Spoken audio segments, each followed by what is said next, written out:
So మొత్తానికి కొద్దిసేపటి క్రితం యూత్ వింగ్ వైసీపీ యువజన నేతలతో జగన్మోహన్ రెడ్డి గారు సమావేశం పెట్టినట్టయితే చాలా స్పష్టంగా అర్థమవుతుంది. ఆయన ఏదో చాలా చెప్పారు, పాదయాత్ర కూడా చేస్తానని అన్నారు.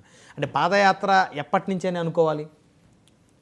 ఒకటి ముందుగా మీకు ప్యానల్లో ఉన్న అందరికీ అట్లానే 99 టీవీ ప్రేక్షకులందరికీ నమస్కారాలు, గుడ్ ఈవినింగ్. ఒకటి మా పార్టీ యువజన విభాగానికి సంబంధించినటువంటి అధ్యక్షులు, జిల్లా అధ్యక్షులు, ఏదైతే కార్యవర్గం ఏదైతే ఉంటుందో రాష్ట్ర కమిటీ, వీళ్ళందరితో జగన్మోహన్ రెడ్డి గారు దిశానిర్దేశం చేశారు. ఎందుకంటే ఇప్పుడు ఉన్నటువంటి సోషల్ మీడియా యుగంలో, ఎందుకంటే మాకున్నటువంటి దాంట్లో ఒక ఛానల్ ఒక టీవీ మీ అందరికీ తెలుసు.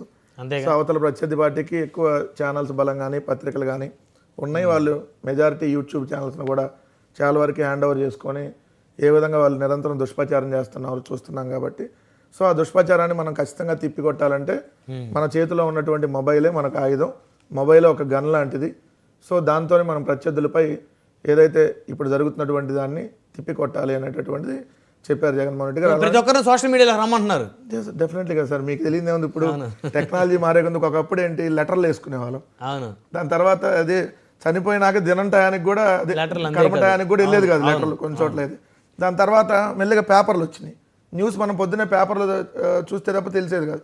దాని తర్వాత 24 అవర్స్ న్యూస్, 24 అవర్స్ కాదు, నార్మల్గా ఈవినింగ్ 4ంటికి దూరదర్శన్లో 7ంటికి అనుకుంటా, 7ంటికి ఇట్లా వచ్చిన సమయం. తర్వాత 24 అవర్స్ న్యూస్ ఛానల్స్ వచ్చినాయి. ఇప్పుడు న్యూస్ ఛానల్ మించి సోషల్ మీడియా, యూట్యూబ్లో అత్యంత వేగంగా ఇన్ఫర్మేషన్ పాస్ అవటం మనం చూస్తూ ఉన్నాం. అక్కడ చిన్న విషయం జరిగితే లక్షలాది మందికి ఎలా రీచ్ అవుతుందో. అంటే ఒక వ్యవస్థ నిజాన్ని అబద్ధంగా, అబద్ధాన్ని నిజంగా చెప్పాలని ప్రయత్నం చేసినప్పుడు మరి వాస్తవాలు సోషల్ మీడియా ద్వారానే ఎక్కువ బయటకు వస్తాయి. నెగిటివ్, పాజిటివ్ రెండు రకాల ప్రచారం. సో సమర్థవంతంగా వాళ్ళు చేస్తున్నటువంటి ప్రచారాన్ని తిప్పికొట్టాలి సో అనేది ఖచ్చితంగా ఉంది. కాబట్టి దాని దిశానిర్దేశం చేస్తూ మీరంతా ఇప్పుడు పర్యటన, నేను మామూలుగా జనరల్ పర్యటనలు చేస్తానే చివరిలో పాదయాత్ర కూడా ఉంటుందని చెప్పి జగన్మోహన్ రెడ్డి గారు చెప్పడం జరిగింది.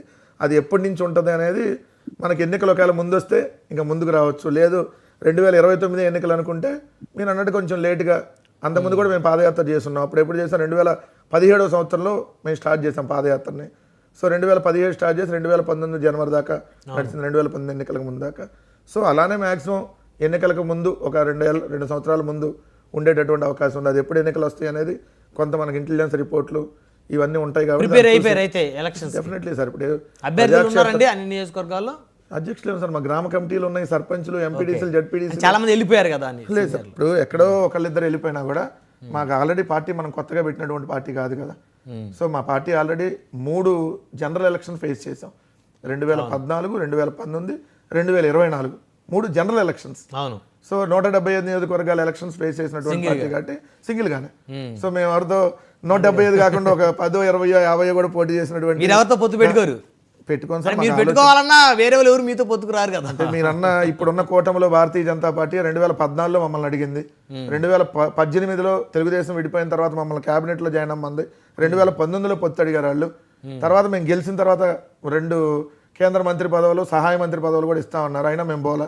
24 అడగలేదు మిమ్మల్ని రమ్మని. 2024లో తెలుగుదేశం పార్టీ పొత్తుకు ముందు, తెలుగుదేశం పార్టీ పొత్తు ఫిక్స్ అయినా కూడా నరేంద్ర మోడీ గారు జగన్మోహన్ రెడ్డి గారిని ఏదైతే పార్లమెంట్ జరుగుతూ ఉన్నప్పుడు సో వాళ్ళు పొత్తు అంటున్నారు, మేము మీతో పెట్టుకోవడానికి ఇంట్రెస్ట్గా ఉన్నామంటే నేను ఏ రాజకీయ పార్టీతో పెట్టుకోవాలని ఆలోచన లేదని మేము చెప్పాం. సో మా స్టాండ్ ఒక విధానంగా మేము వెళ్తున్నాం, దాని ప్రకారం వెళ్తాం.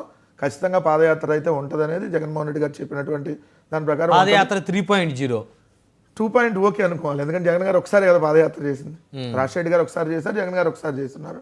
సో రేపు జగన్ గారు 2.0 అంటే అధికారంలోకి వచ్చేటటువంటి కంటే ముందు ఉండేది కాబట్టి ఒక పాదయాత్ర అయిపోయింది కాబట్టి 2వ పాదయాత్ర అనుకోవాలి.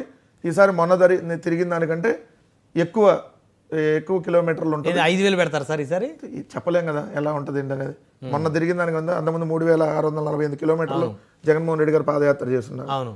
సో దానికి మించి ఈసారి ఎక్కువ 5,000 కిలోమీటర్లు ఎక్కువ దూరం ఉంటుంది, ఎక్కువ గ్రామాలను టచ్ చేసేది ఉంటుంది. అంతకుముందు కొన్ని నియోజకవర్గాల్లో ఏదైతే ఒక మండలం అలా టచ్ అయినటువంటిది ఉంది, ఈసారి ఇంకొంత ఎక్కువ ఉండేటటువంటి అవకాశం కూడా ఉంది. అది ఇంకా టైం ఉంది కాబట్టి ఇప్పుడే మన దానికి అన్ని ఇంతకీ నెల్లూరు వెళ్ళటానికి రెడీ అయ్యారా అందరూ? వైఎస్ఆర్ కాంగ్రెస్ పార్టీ శ్రేణులు కోటమిరెడ్డి గారు సవాల్ చేస్తున్నారు, అడుగు పెట్టనేనని. సార్ ఒక్క మాట, ఎందుకు పెట్టను ఎవరు అంటే ఇప్పుడు కోటమిరెడ్డి గారైనా ఇంకొకళ్ళైనా, అవునండి ఇప్పుడు మనం పర్యటనకు వెళ్తున్నారు. సో మనమే నెల్లూరు కోటమిరెడ్డి గారి ఇంటికి పోవట్లేదు కదా. కోటమిరెడ్డి గారి ఇంటి మీద ఏమైనా దాడి చేయడానికో, లేదంటే కోటమిరెడ్డి గారి ఇంటిని ఏమైనా ముట్టడియటానికో, లేదంటే కోటమిరెడ్డి గారు ఇంట్లోకి పోతుంటే ఆయన మా ఇంట్లోకి వస్తా అన్నారు రానినండి చెప్తే ఒక అర్థం ఉంది. మా పార్టీకి సంబంధించినటువంటి జిల్లా అధ్యక్షుడు